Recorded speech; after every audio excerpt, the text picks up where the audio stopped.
Hey, what's going on everybody? It's Joseph from ScreenBite, and today we're going to be doing a mic review.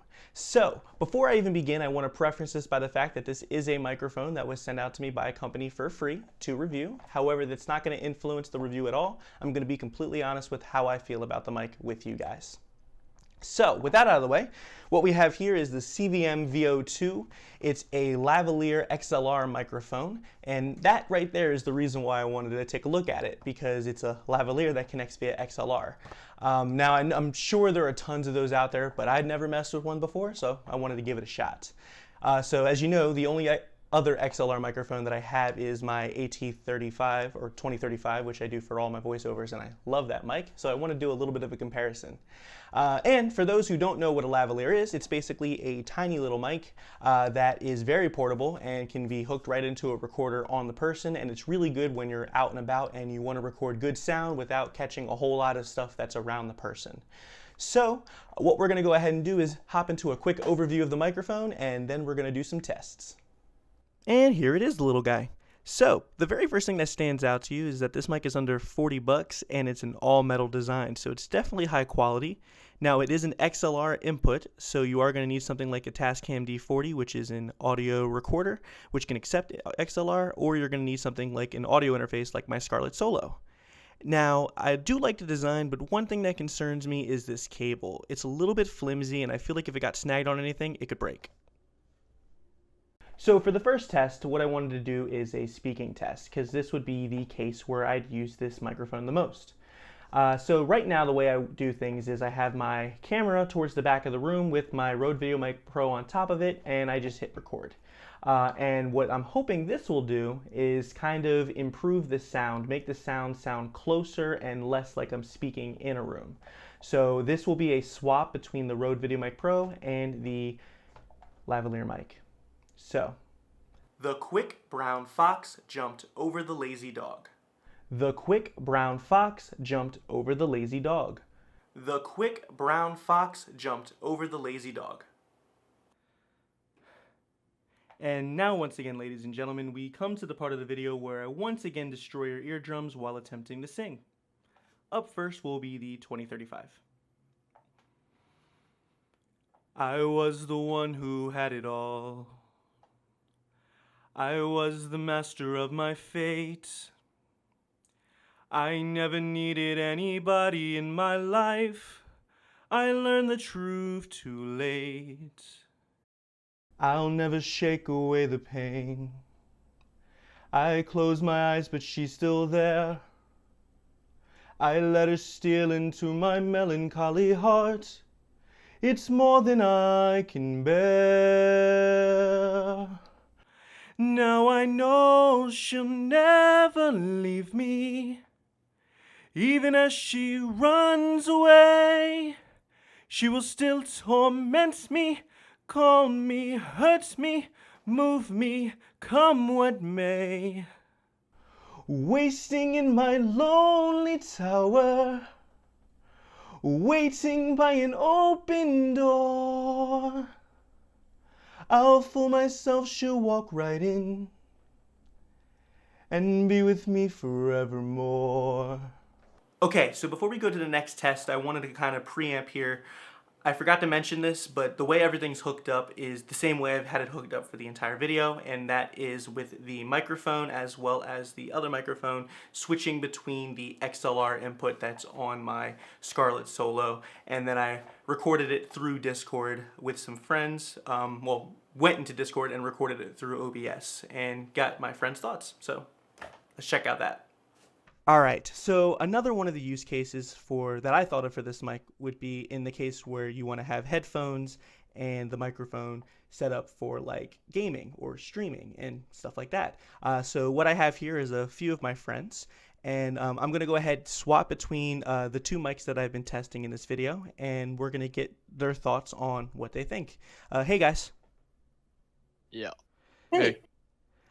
Alrighty, so as I already told you, I'm going to be swapping between the two microphones. I'm actually going to start with the Comica here.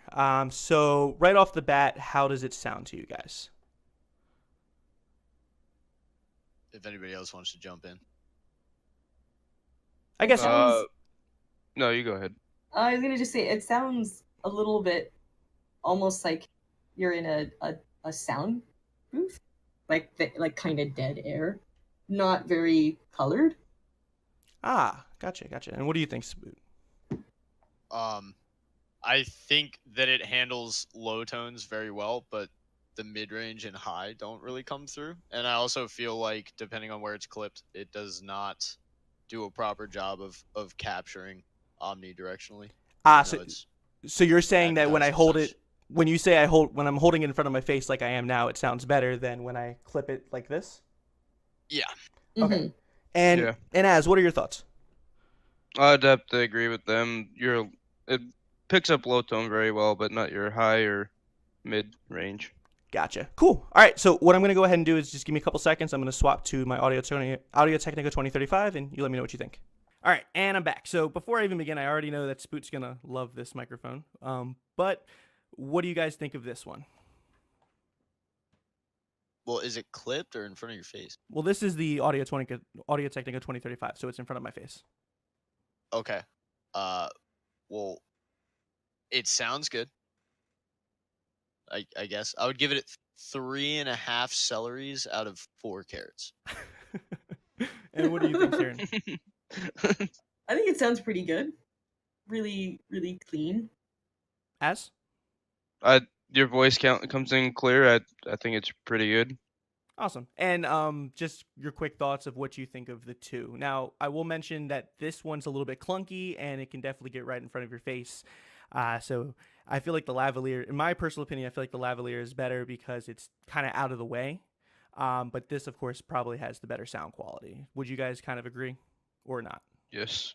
Yeah. Awesome. Well, I really appreciate you guys doing this for me. And I'm going to let you guys get back to playing that Battlefront beta. You guys have a good one, all right? Right. Thanks. Thanks. See you. And before we get to the closing thoughts and the actual review portion of this microphone, I just want to kind of show another thing that was included in the box, which was pretty great, and that was a dead cat. These are good for in very windy conditions when you're outside. It helps buffer that wind. Didn't have any windy conditions, so I didn't get to test it out, but it's pretty great that they would include one of these in the box. All right, so what do I think of the microphone? So to be honest with you, when I was first ordering it, it was from an unknown brand. It was from something didn't think that it was going to be great. And to be honest, I still don't exactly know what I think about it. I'm using it to record this part right now, and I can't decide. I like the way my Rode sounds, and I also really like the way this sounds, and it held up really well against the 2035 during that singing test. Now, I will say this, when it's clipped, like they were mentioning in the video, it doesn't sound as good. Like, for example, watch this. I'm going to remove it. Sorry if there's a lot of noise there. Like, when it's in front of your face, it sounds a little bit better, in my opinion. But another couple of things that I've noticed about it as well is that it can sound a little bit robotic. And I think that might have something to do with either the levels that recording at, or just because it is a cheaper microphone. But when it does do well, it does really well. I would love to hear your guys' thoughts, honestly. So make sure to definitely leave that in the comment section down below, what you thought of the 3 mic comparisons here and which one you personally thought was better. I will say this, for the people who are gamers or streamers who want to have a microphone that's not in front of their face, this could be a good option. I mean, it's out of the way, it sounds pretty darn good, and you can use your favorite pair of headphones with it, so you're not forced to use those really crappy headset mics that are coming on headsets nowadays. I feel like that's one of its best scenarios. And also, let's be honest, if I ever go out, or if there's a person going out who's reviewing something, or I don't know why I said reviewing something, who's going out to record something or doing interviews or something like that, you're not going to want to have a Rode Videomic Pro on camera mic or lug around a gigantic rig to carry the 2035. No, you're going to want something that's small, portable, clip-on. that sounds good, and this is that microphone. So it definitely has its use cases. Is it worth the price? Well, it's under 40 bucks, so I would say yeah. I mean, it does have a little bit of an operating cost because you would have to have something that can take an XLR input. For example, my Canon camera can't directly take an XLR input, so I have to have it hooked up to a recorder or my interface. But as long as you have those two things, it's definitely worth the price. Now, like I said, it's from a brand called Comica. And it is weird because the box says one name, but Amazon says another name. So I'll give you both. On the box, it's the CVM-V02, but on Amazon, it's the CVM-V02O, I believe. I'll leave the link down below for you guys to check it out if it's a mic that you want to pick up. But yeah, so that's going to go ahead and do it for this video. So thank you once again for watching. As always, if you liked it, make sure to show it by hitting that like button down below. And if you have any questions at all, or if you just want to leave a comment, feel free to do that so down below as well. As well as you can ask me questions on Twitter @ScreenBite, same as the channel. And if you're new to the channel and you like my content, feel free to subscribe. But until next time, I'll see you guys in the next video. Bye.